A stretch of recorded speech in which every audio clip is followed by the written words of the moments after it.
하나님 말씀 주보 뒷장에 있습니다. 마태복음 8장 14절로 17절입니다. 우리 다 같이 한 목소리로 우리에게 주시는 말씀 듣도록 하겠습니다. 시작. 예수께서 베드로의 집에 들어가셔서 그의 장모가 열병으로 앓아 누운 것을 보셨다. 예수께서 그 여자의 손에 손을 대시니 열병이 떠나가고 그 여자는 일어나서 예수께 시중을 들었다. 날이 저물었을 때 마을 사람들이 귀신 들린 사람을 많이 예수께로 데리고 왔다. 예수께서는 말씀으로 귀신을 쫓아내시고 또 병자를 모두 고쳐주셨다. 이리하여 예언자 이사야를 시켜서 하신 말씀이 이루어졌다. 그는 몸소 우리의 병약함을 떠맡으시고 우리의 질병을 짊어지셨다. 아멘. 한 번 더 읽겠습니다. 시작. 예수께서 베드로의 집에 들어가셔서 그의 장모가 열병으로 앓아 누운 것을 보셨다. 예수께서 그 여자의 손에 손을 대시니 열병이 떠나가고 그 여자는 일어나서 예수께 시중을 들었다. 날이 저물었을 때 마을 사람들이 귀신 들린 사람을 많이 예수께로 데리고 왔다. 예수께서는 말씀으로 귀신을 쫓아내시고 또 병자를 모두 고쳐주셨다. 이리하여 예언자 이사야를 시켜서 하신 말씀이 이루어졌다. 그는 몸소 우리의 병약함을 떠맡으시고 우리의 질병을 짊어지셨다. 아멘. 다 함께 제목 읽겠습니다. 시작. 흩어진 자들을 위한 25 진정한 치유자를 만나세요. 아멘. 감사합니다. 지난주 설교 제목이나 내용 등등이 생각나십니까?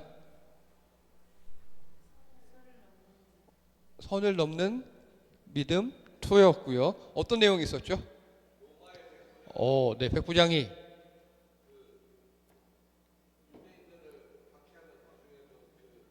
그 사람은 박해했는지 안 했는지는 몰라요. 어쨌든 네. 네. 좋습니다. 복습하셨어요?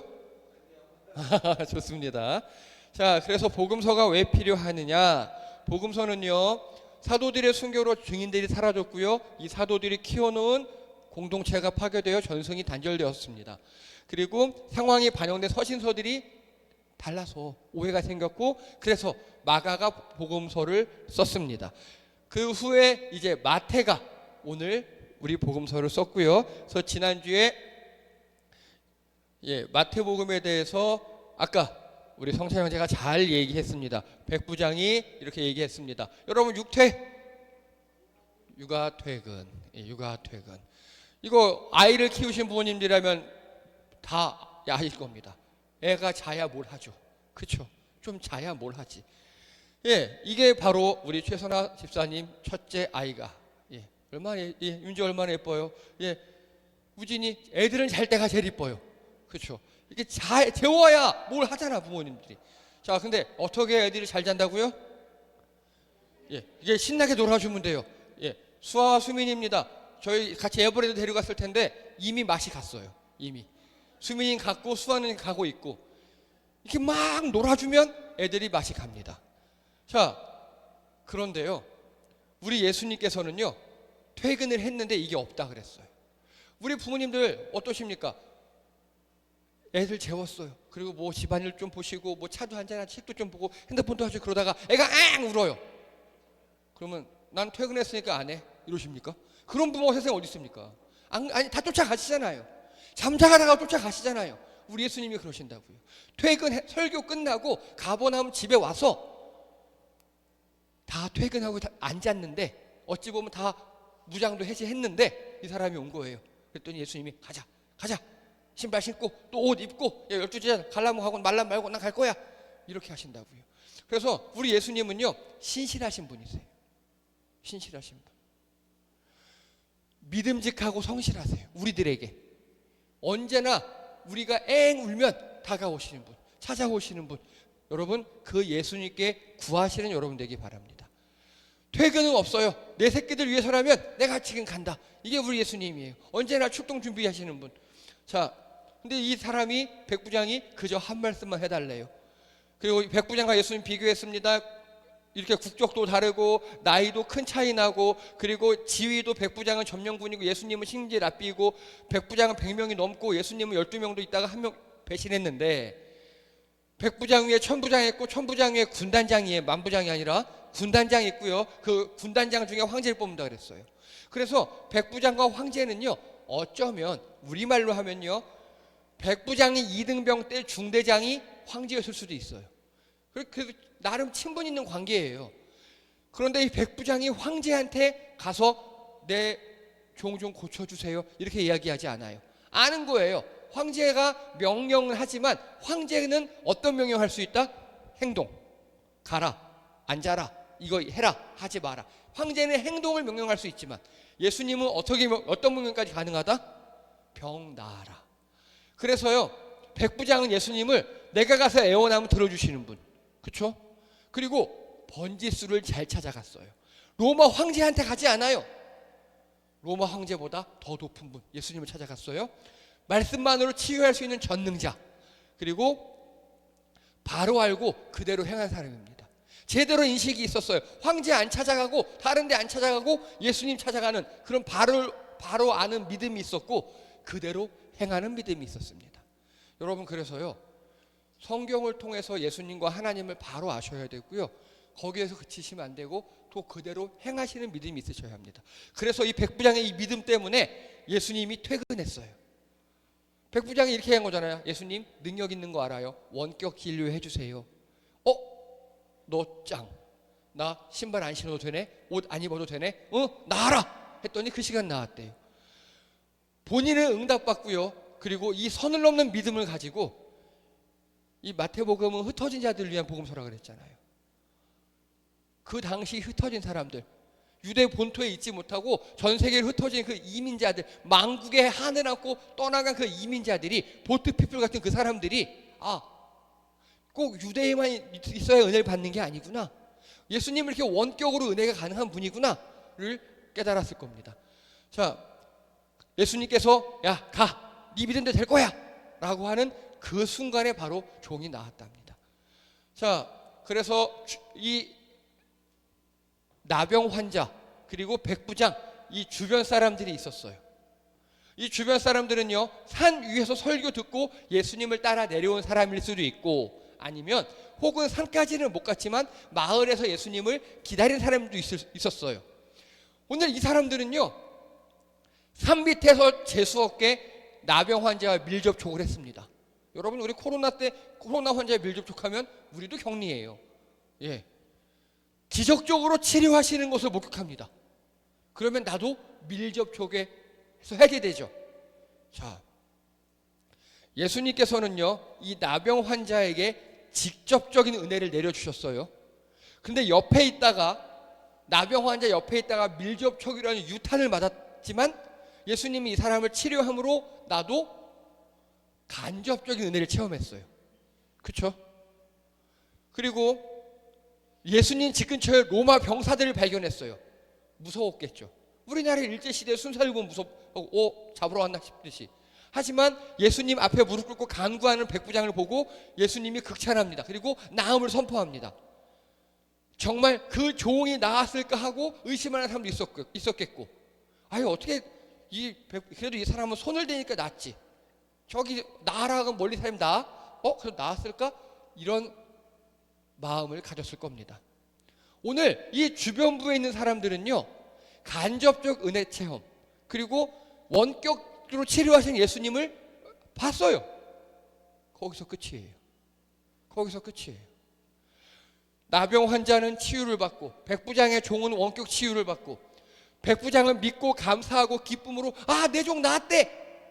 이 당시 핸드폰도 없잖아요. 지금 같으면 확인해도 할 텐데 핸드폰도 없이 내 종 나았어, 예수님 말씀하시니까 나았어, 예수님 감사합니다, 감사합니다 하고 돌아갔을 겁니다.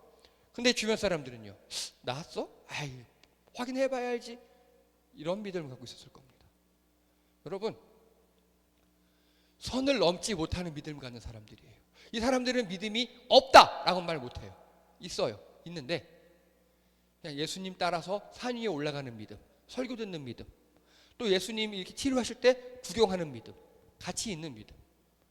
그런데 진짜 핵심, 치유받고 인생이 변화되고 그리고 예수님께 나아가서 내 삶이 변화된 그런 핵심적인 믿음, 그런 믿음을 못 가졌어요. 왜냐? 선을 못 넘었기 때문입니다. 2번이나 기적을 목격하지만 은혜의 자리에 병풍이에요. 은혜의 주인공이 아니라 은혜의 엑스트라예요. 사랑하는 성도님들, 예수님의 은혜의 주인공이 되는 그런 인생을 사시기 바랍니다. 우리 인생 중에 그래도 적어도 몇 번은 우리가 은혜의 주인공이 되어야 합니다. 여러분, 늘 우리가 은혜의 주인공일 수는 없어요. 제자들도 그랬어요. 그런데 인생의 몇 번은 그런 하이라이트가 있어야 되지 않을까요? 정말 은혜의 클라이막스 같은 그런 부분, 하나님이 정말 나만을 위해 존재하는구나를 느끼는 그런 선을 넘는 믿음. 여러분, 그래서 신앙생활에서 때로는 선을 넘으셔야 해요. 한 걸음 디디셔야 해요. 무섭지만, 지금은 안정적인 것 같지만 한 걸음 나아가야 이 은혜의 주인공이 되실 수 있습니다. 여기까지가 지난주입니다. 이런 이 모든 일이 끝나고 14절을 읽겠습니다. 시작. 예수께서 베드로의 집에 들어가셔서 그의 장모가 열병으로 앓아누운 것을 보셨다. 아멘. 이런 장면이겠죠. 어느 집에 들어갔는데 베드로 장모가 열병으로 앓아누운 걸 보셨답니다. 자, 여러분, 요즘에 열이 많이 나요. 어떻게 하십니까, 여러분? 예? 해열제 먹어요. 그래도 안 되면요, 왜 병원 가면 됩니다. 그렇죠? 요즘은 굉장히 단순해요. 우리 현대의학에서 열 나는 거는요, 뭐 염증의 산물이니까 약 먹고 빨리 병원 가면 웬만하면 낫습니다. 근데 요즘에도요, 열이 났는데 약 먹고 또 안 내려가요. 그때 안 가면 열 때문에 다른 여러 가지 부작용, 합병증이 생깁니다.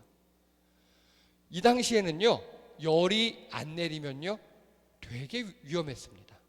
되게 위험했어요. 자, 다른 복음서에 보면요, 마가복음 1장 29절에 보면 회당에 나와 곧 야고보와 요한과 함께 시몬과 안드레의 집에 들어가시니 시몬의 장모가 열병으로 누워 있는지라. 그리고 누가복음 43절에 보면 예수께서 일어나 회당에서 나가사 시몬의 집에 들어가시니 시몬의 장모가 중화열병에 앓고 있었다. 이때가 언제입니까? 그러면 예수님께서 베드로의 집에 가신 때 언제입니까? 회당에서 나와서 들어가셨다 그랬죠. 그러면 안식일이에요. 안식일날.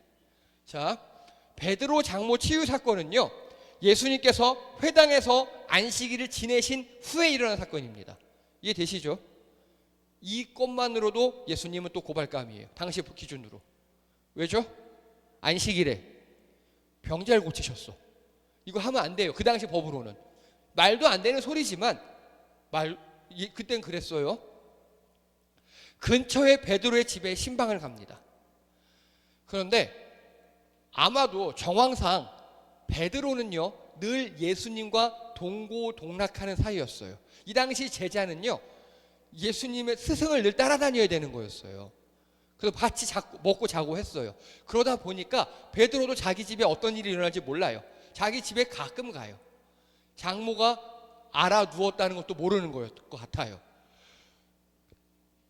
신방했더니 사람들이 베드로 장모 치유를 요청합니다. 사람들이 그를 위하여 예수께 구하니 사람들이 곧 그 여자에 대하여 예수께 여짜온대. 베드로는요, 장모님이 아픈지 안 아픈지 몰랐던 것 같아요. 그랬더니 주변 사람들이 예수님 따라한 그 베드로 장모님이 아파요. 열병으로 앓아누워 있어요. 좀 어떻게 좀 해주세요. 라고 사람들이 구한 겁니다.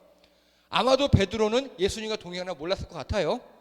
그랬더니 예수님이 환자 상태를 지그시 바라보고 계셨습니다. 여기까지가 이제 14절의 내용입니다. 자, 그랬더니 15절에 다 함께 읽겠습니다. 시작. 예수께서 그 여자의 손에 손을 대시니 열병이 떠나가고 그 여자는 일어나서 예수께 시중을 들었다. 아멘. 예수님께서 간단하게 손잡으신 거예요. 자, 저도 우리 성도님들이나 성도님들의 이렇게 가족분들이 아프실 때 병원 신방 갑니다. 때로는 손을 잡고 이렇게 기도를 하겠죠. 예수님께서 손을 대자마자 열병이 떠나가고 여자가 뻘떡 일어나서 예수님의 시중을 들었답니다. 자, 뭔가 이상하지 않습니까? 뭐가 이상합니까? 뭐가 이상합니까?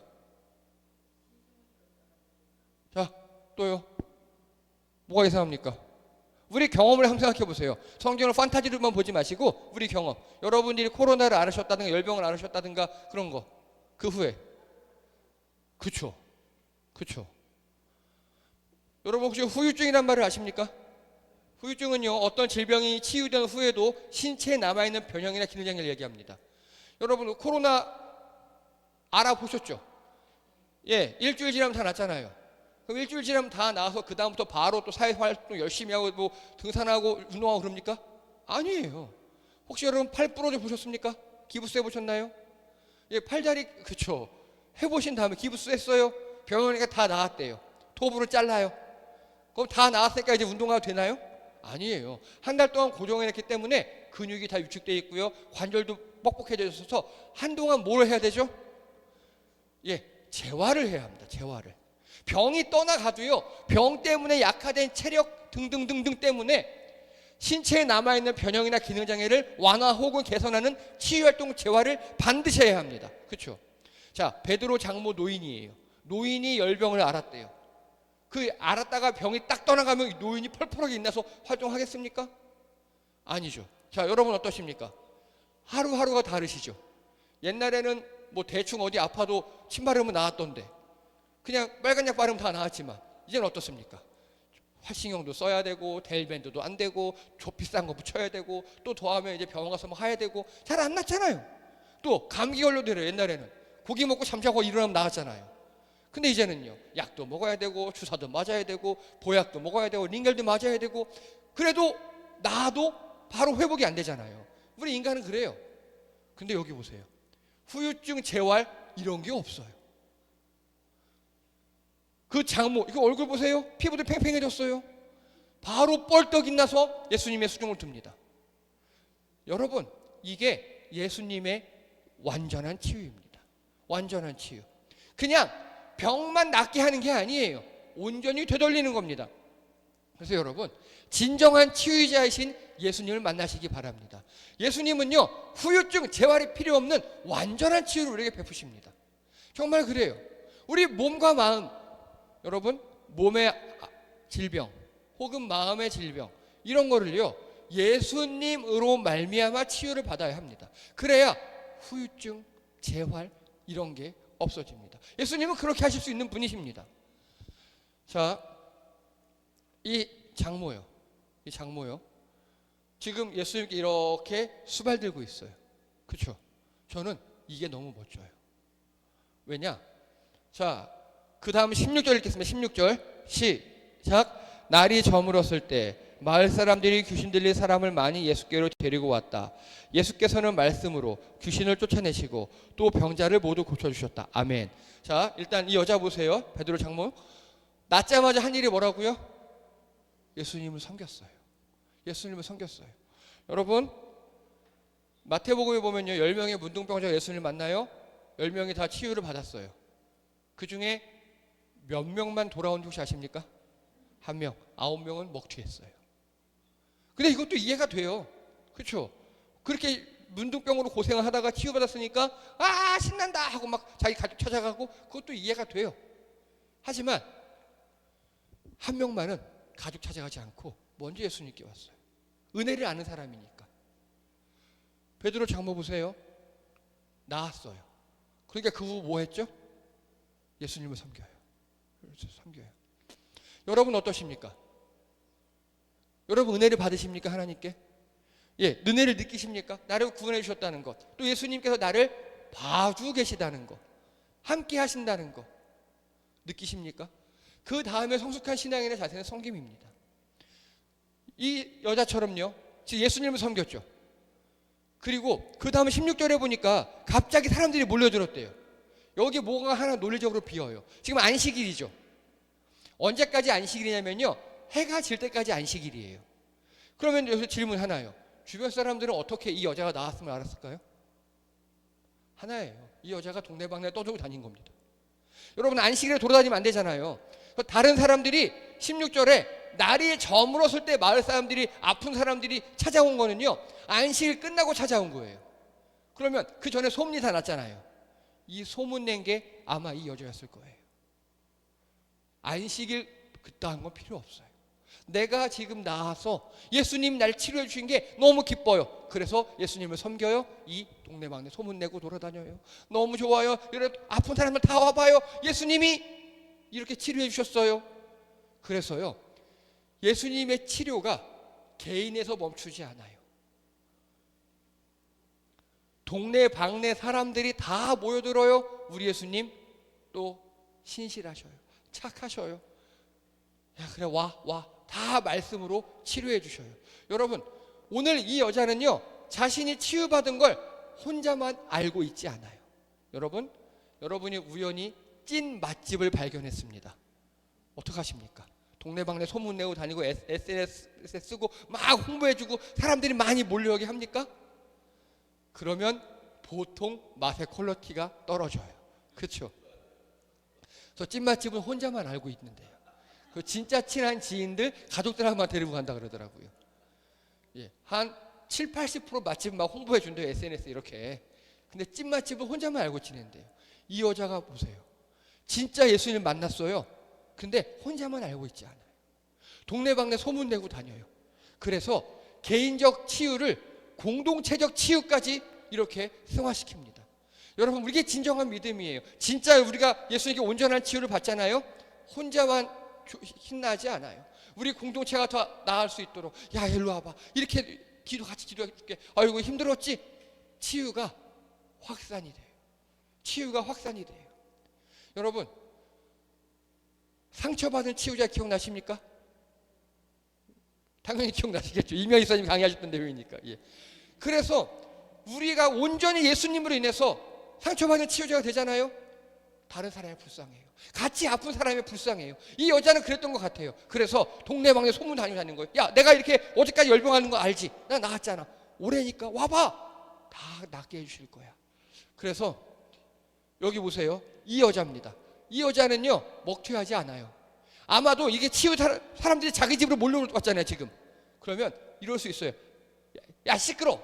다 집에 가, 나가. 이럴 수 있겠죠. 내 집이니까. 내가 이 집에 제일 어른급인데 나가! 그럴 수도 있어요. 근데 그렇게 하지 않고, 아유, 너도 아팠지? 와봐. 우리 예수님 다 치료해주니까, 야, 여기 내가 누웠던 병상이야. 너도 누워. 예수님, 이 사람도 치료해주세요. 아이고, 아팠네. 줄을 서시오 하면서 막 장례 정리하고 예수님의 치유 사역을 도왔을 겁니다. 여러분, 섬김 그리고 치유의 확산, 이 여자가 한 일입니다. 진짜 예수님을 만나니까 섬겨요. 예수님을 섬기고 주변 아픈 사람들을 섬기고 또 그 치유를 이렇게 확산시켜요. 개인 치유에 그치지 않고 공동체적 치유로 하는 역사로 일어나게 합니다. 이게 진짜 예수님을 만난 사람들의 특징입니다. 내가 너무 좋고 내가 행복하니까 사람들에게 자꾸 전해요. 자, 이 여자가 누워 있어요. 한 여자가. 자, 요즘으로 해볼게요. 여러분, 아파서 누워 계셔요. 아파요. 그럼 어떻게 해야 됩니까? 말해야 돼요. 맞아요. 그리고요, 무조건 제발 의사 좀 찾아가세요. 우리나라 의료 쪽에 세계 최강이에요. 제발 의사 좀 찾아가세요. 아유, 뭐 해도 필요 없지. 그렇게 하지 마세요. 부탁입니다. 제가 인문학 강의 때 말씀드렸죠. 자가 치유하다 죽은 게 스티브 잡스예요. 스티브 잡스가 암에 걸렸어요. 예, 그래서 그 사람은 거의 수시로 건강원리 받았거든요. 다행입니다. 당신은 90% 확률로 나을 수 있어요. 근데 그 바보 같은 놈이 자연치유, 대체의학 이런 거, 동양의학, 신비 그런 거 하다가 1년 동안 그거 하다가 늦어서 죽었어요. 그런 거 하지 마시라고요. 제발 현대의학 좀 믿고 병원 좀 가세요. 그냥 하는 게 아니에요. 병원 가면요, 그래서 의사가 증상과 검사를 통해 진단합니다. 그런데 여러분, 증상과 질병을 구분하셔야 돼요. 열난다고 무조건 우리는 타이레놀 같은 거 혈제 먹잖아요. 열나는 건 증상이죠. 근데 열나는 질병의 원인은 수만 가지죠. 그렇죠? 그래서 진짜 명의는 증상 완화와 함께 원인을 찾아 치료합니다. 그렇죠? 우리 열나서 힘드니까 해열제도 먹이긴 하지만 그 열이 왜 나는가를 찾아서 병소를 해결하는 게 명이죠. 우리나라 웬만한 의사는 다 이렇게 해요. 그렇게 훈련 받으니까. 그런데 돌팔이가 있어요. 돌팔이는 어떻게 합니까? 그렇죠? 증상만 완화시키고 돈만 밝혀요. 그래서 쓸데없는 거 이거 해라 저거 해라 막 시켜요. 우리는 이것만 잘 구분할 줄 알면 돼요. 자, 제발 아플 때 어디 가시라고요? 병원 가세요. 네. 병원 가면 약만 주는데 그러면요 배째고 수술할까? 약 먹어야 낫지. 약 먹어야 낫지. 예. 여러분 그런데요 이 여자가 아파 누워 있는데 이 자리에 예수님이 찾아오십니다. 예수님은요 진단하셨습니까? 안 하셔요. 진단하실 필요가 없어요. 그냥 말씀으로만으로도 낫게 하실 수 있는 분. 왜요? 우리를 창조하신 분이니까. 그 전능한 능력과 그리고 전능한데 여러분 누가 뭐 백만장자래 몇 조의 부자래 그게 뭔 상관이야 우리하고 그렇죠? 관계없잖아요. 하나님의 능력이 크신 전능하신 분인데 우리랑 뭔 상관이에요? 뭔 상관이죠? 우리 아버지시잖아요. 그래서 우리를 치료해 주시는 분이세요. 그냥 말씀만으로 이 여자를 뻘떡 이렇게 세워버리십니다. 이 여자는 그걸 알아요. 그래서 섬겨요. 또 주변에 막 소문도 내요. 우리 다 같이 낫자 하고 그런 분이십니다. 자, 저는 이 말씀을 보면서 오늘날 교회가 어때야 하는지를 느꼈습니다. 자, 우리 17절 다 함께 읽겠습니다. 17절입니다. 시작. 이리하여 예언자 이사야를 시켜서 하신 말씀이 이루어졌다. 그는 몸소 우리의 병약함을 떠맡으시고 우리의 질병을 짊어지셨다. 아멘. 여러분 14절부터 16절까지는요 개인의 치유가 섬김을 통해 공동체의 치유로 확산됐다. 이해되시죠? 근데 17절 갑자기 예언자 이사야 말씀 이렇게 나오죠. 뭔가 맥락이 이상해요. 좋아. 개인의 치유, 공동체 치유. 근데 갑자기 이사야 말씀? 예수님이 뭐 이렇다고? 예수님이 이렇게 치료인 거 알겠는데. 이 이사야 17장은요, 이사야 53장 17절은요, 메시아장이라고 합니다. 메시아장. 그래서 메시아가 어떤 모습으로 나올지, 제가 맨날 예수님에 대해서 외모를 어떻게 묘사했죠? 못생기고 조그만 사람이라고 그랬죠. 거기 나와요, 여기에. 그래서 이사야 52장 후반부부터 53장까지가 메시아에 대한 예수님에 대한 묘사와 사역의 어떤 건지를 제일 구체적으로 직접적으로 묘사해 놓은 장입니다. 그래서 마태는요 오늘 마무리를 메시아장으로 끝내요. 즉 예수님께서 이 여자를 치유해 주시고요, 여자의 그냥 병만 낫게 해주신 게 아니라 온전하게 치유해 주셨죠. 그리고 그 치유가 공동체로 확산이 되었죠. 이 예수님께서 이렇게 하신 이유가 뭐라고요? 자신이 메시아임을 드러내시는 거예요. 이해되십니까? 이게 바로 예수님의 계시예요. 계시. 이게 우리 교회가 할 일입니다. 여러분 90년대 말부터 2010년대까지 미국에서요 그리고 호주에서 우리 기독교 문화 중에 힐링 사역이 승했습니다. 세상이 힘드니까 교회 와서 치유받으세요. 힐링하세요. 힐송처치라는 데도 생기고 찬양이나 뭐 설교도 다 치유 여기서 여기가 많이 강조했어요. 나쁜 건 아니에요. 예수님도 치유하셨어요. 그런데 거기서 멈추면 문제예요. 목사들이 교회가 돌팔이 마냥 그저 복 힐링 돈 복 이것만 강조해요. 이게 우리나라로 넘어왔어요. 우리나라도 그래요. 그리고 현대 심리학과 결합을 해서 마음 치유에서만 끝나요. 거기서 끝나면 안 된다고요. 여러분 교회를 왜 오십니까? 지금 말고 처음엔 어떻게 오셨습니까? 예, 저는 여자 때문에 왔어요.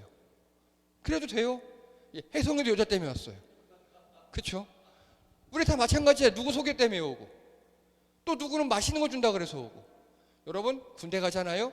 그러면 그날 주일날 3종교 개신교, 카톨릭, 불교의 점심 및 간식 메뉴가 무엇인가, 그리고 어떤 예쁜 간증자가 오는가에 따라 달라집니다.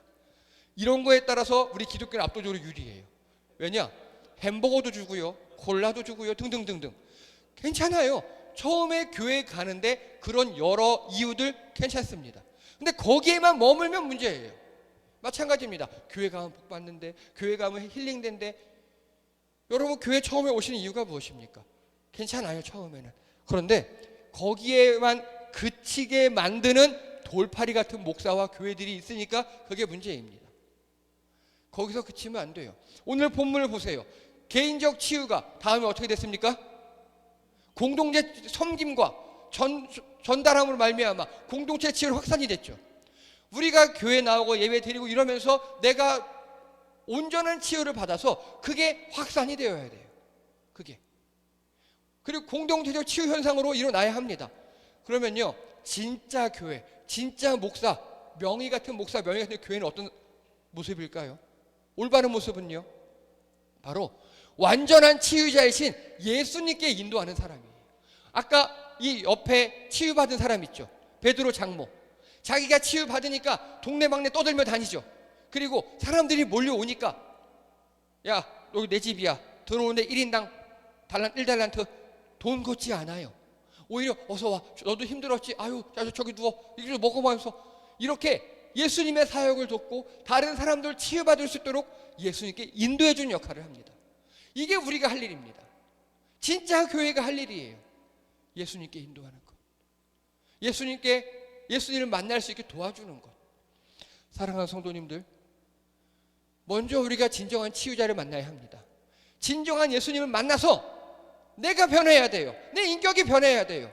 내 가치관이 변해야 돼요. 제가 맨날 성경적 가치관 말씀드리죠. 그겁니다.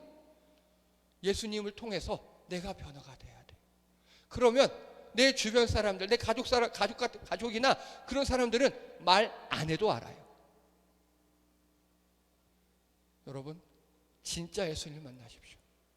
진짜 예수님. 그래서 내가 변해야 돼요. 내가 주님 닮아가야 해요.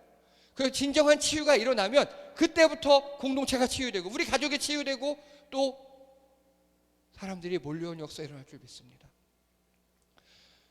진정한 치유자를 만나시는 여러분 되기 바랍니다. 예수님을 인격적으로 경험해야 합니다. 그냥 몇천 년 전의 성자, 좋은 말씀 하시는 분, 그렇지 뭐 이게 윤리적으로 맞아. 그냥 가끔 찬양 드리고 가끔 말씀 드리면 나 좀 좋은 것 같아. 그거 말고요.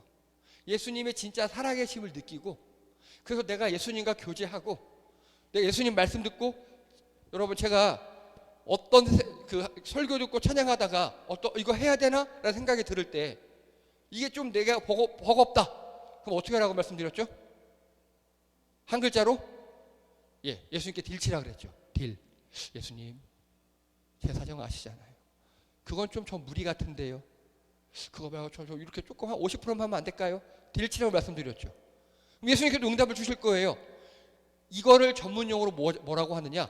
바로 교제라고 합니다. 교제. 예수님과 그 교제하는 거예요. 아브라함도 했다고요.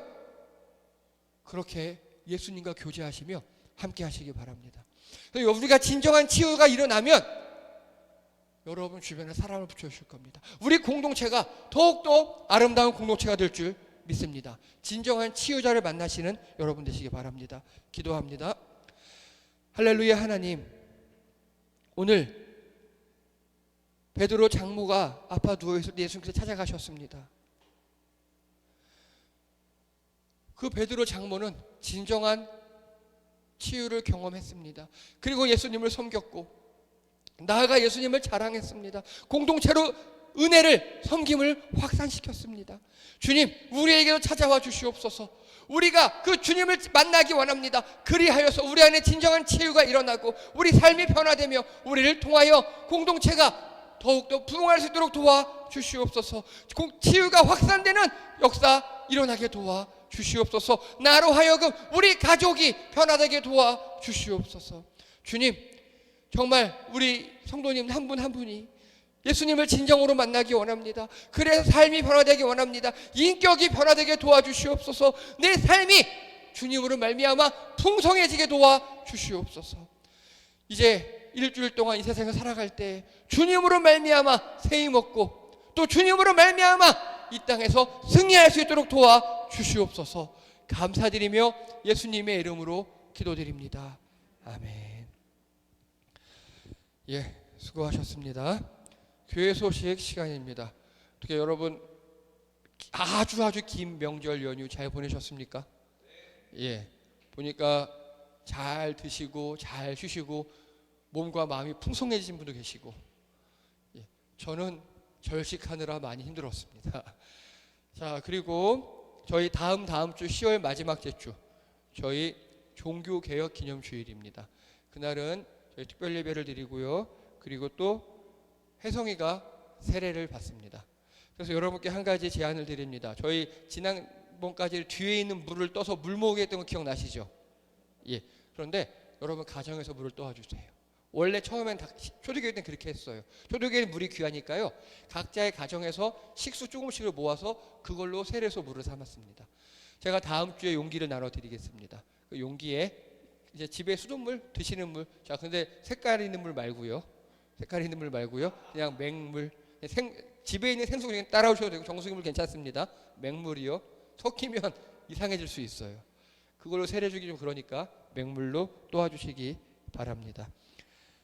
그리고 요즘에 이제 또 날이 선선해지니까 감기, 독감 이런 거에 많이 노출되는 것 같습니다. 건강 조심하시고요. 그리고 오늘은 저희 원래 지난주 3, 4분기 재정결산 제출했어야 됐는데 지난주 온라인 예배에서 못하고 오늘 하겠습니다. 오늘 인문학 강의는 쉬겠습니다. 자, 그리고 정영수 집사님께서 그 다니시던 직장이 폐업을 했어요. 예.